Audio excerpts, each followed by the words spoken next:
Bismillah, para habib yang melakukan pemalsuan makam demi status sosialnya dianggap tinggi bagi bangsa Indonesia. Seharusnya dibeginikan nih, seperti pukulan Mike Tyson mengka-off Fraser, supaya kapok. Becik ke titik olok ketoro. Pepatah Jawa ini bermakna, setiap kebaikan akan tampak dan setiap kebohongan pada akhirnya akan terbongkar. Peribahasa leluhur yang tulahnya kini menimpa sosok yang selama ini dieluk-elukan sebagai wali kebanggaan klan Ba'alawi, penyandang nama mulia Maulana Habib Lutfi bin Ali bin Yahya. Bayangkan, seorang tokoh yang dieluk-elukan karena ketawaduan dan kebijaksanaannya, ternyata menyembunyikan rahasia besar yang nyaris mengubah sejarah Jawa, khususnya Trah Mataram. Inilah kisah berakhirnya sebuah primadusta dari seorang Lutfi bin Yahya. Kebohongan yang sedemikian sempurna, nyaris tanpa celah. Namun bak peribahasa leluhur Jawa di atas akhirnya terbongkar. Simak narasinya dan jangan skip video ini agar sahabat misteri realita tidak gagal faham.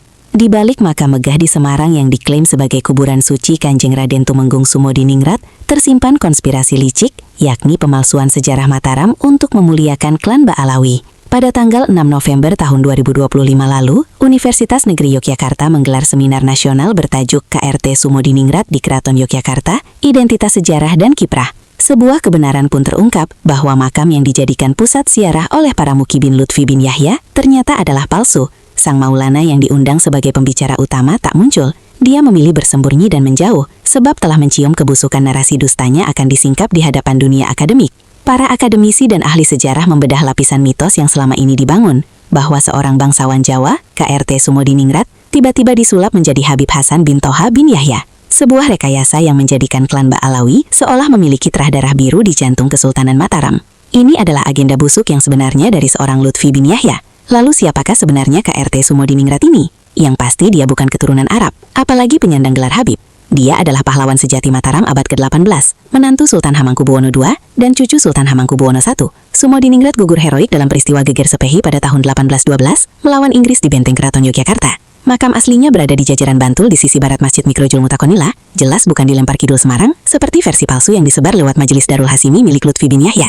Kebohongan Lutfi bin Yahya pun terbongkar dari dua sumber yang diklaim otoritatif yang sejatinya berasal dari sumber tunggal, yaitu Lutfi bin Yahya sendiri. Pertama, tesis Magister Siti Fatimah, mahasiswi Universitas Islam Negeri Sunan Kalijaga tahun 2019. Dalam tesis itu, Siti Fatimah menulis bahwa Habib Hasan bin Toha, alias Kanjeng Raden Tumenggung Sumodiningrat, menikah dengan putri Sultan HB II. Namun sumbernya hanyalah berasal dari wawancara dengan Lutfi bin Yahya sendiri. Kedua, Manakib Habib Hasan bin Toha. Manakib ini pernah dibacakan dalam acara haul Habib Hasan bin Toha yang dihadiri Lutfi bin Yahya pada tahun 2021 silam. Kedua sumber tersebut saling bertentangan, bahkan menyebut dua nama istri yang berbeda untuk KRT Sumodiningrat. Di satu versi disebut bernama Bendara Mas Ayuran Tamsari, sedangkan di versi lain disebut sebagai Gusti Kanjeng Ratu Bendoro. Keduanya dibantah mentah-mentah oleh keterangan Serat Raja Putra dan catatan Kesultanan Yogyakarta. Kedua sumber resmi kerajaan ini tidak mencatat satupun nama kedua bangsawan Jawa tersebut sebagai istri dari KRT Sumodiningrat dan mereka tidak pula tercatat sebagai putri Sultan HB II. Artinya, semua hanya rekaan. Dan lebih gila lagi, manakib yang diduga kuat sebagai gubahan Lutfi bin Yahya itu bahkan menulis kisah fiktif bahwa saat geger Sepehi terjadi, pasukan Inggris memburu Habib Hasan. Lalu datanglah seorang Habib bernama Habib Ahmad yang berpura-pura menjadi sosok Habib Hasan. Serdadu Inggris mengira yang tewas mereka bunuh adalah Habib Hasan, padahal itu adalah Habib Ahmad yang bertugas menggantikannya. Jenazah palsu itu pun dimakamkan di jejeran. Disitulah kemudian muncul kisah makam angker yang dimaksudkan untuk menutupi tipu muslihat terbunuhnya Habib Hasan. Namun catatan asli Babat Sepehi karya Pangeran Mangkudiningrat dengan tandas membongkar rekayasa sejarah dalam manakib Habib Hasan bin Toha bin Yahya gubahan Lutfi bin Yahya. Putra Sultan HB II yang menyaksikan dan terlibat langsung saat pertempuran menulis dengan gamblang, KRT Sumodiningrat gugur di pos Tenggara Keraton bersama adiknya, KRT Wiryawinata. Jenazahnya dimakamkan di jejaran pada malam hari. Jelas ini adalah sebuah catatan yang tak terbantahkan dan Lutfi bin Yahya lagi-lagi tak dapat menutupi kebohongannya. Meskipun di akhir kisah semuanya terungkap, namun primadusta Lutfi bin Yahya hampir menghapus nama pahlawan sejati Mataram, KRT Sumodiningrat. Kini jelas sudah, pemalsuan sejarah ini bukanlah khilafan kecil. Ini adalah pembegalan sejarah Mataram sebagai upaya untuk menancapkan klaim keturunan suci klan Ba'alami di tanah para raja Jawa. Mungkin masih banyak orang masih terpesona oleh citra ketawaduan Lutfi bin Yahya. Namun di balik wajah dan tutur katanya yang lembut, jelas tersimpan racun yang sangat mematikan, yakni agenda kebohongan yang menggerogoti akar sejarah bangsa Indonesia. Seperti pepatah leluhur Jawa, becik petitik olok ketoro. Pada akhirnya tirai dusta pun tersingkap, prima dusta terbongkar hingga ke akarnya.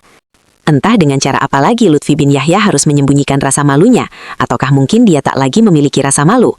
Baginya semua ini hal biasa saja, sebab meski telah banyak fakta negatif tentang dirinya terbongkar, toh masih banyak mukibin yang rela bersimpuh di bawah telapak kakinya. Mereka menukar kewarasan dengan taklid buta bahwa Lutfi bin Yahya adalah benar cucu Nabi Muhammad SAW. Demikian penjelasan ini, jangan lupa tulis di kolom komentar. Terima kasih sudah menonton, beri like dan subscribe. Alhamdulillah.